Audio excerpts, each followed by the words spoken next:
Overview.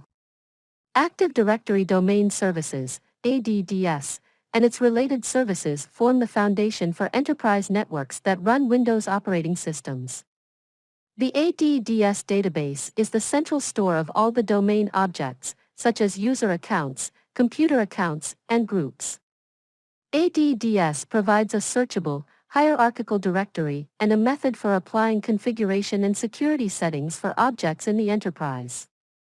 This module covers the structure of ADDS and its various components, such as forests, domains, and organizational units, OUs.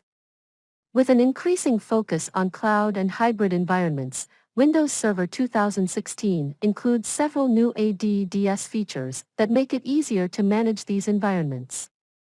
This module covers the features and choices available in Windows Server 2016 for installing ADDS on a server, and it provides an overview of domain controllers. Objectives.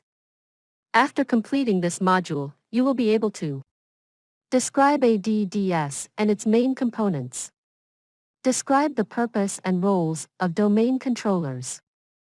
Describe the considerations for deploying domain controllers. Deploy a domain controller.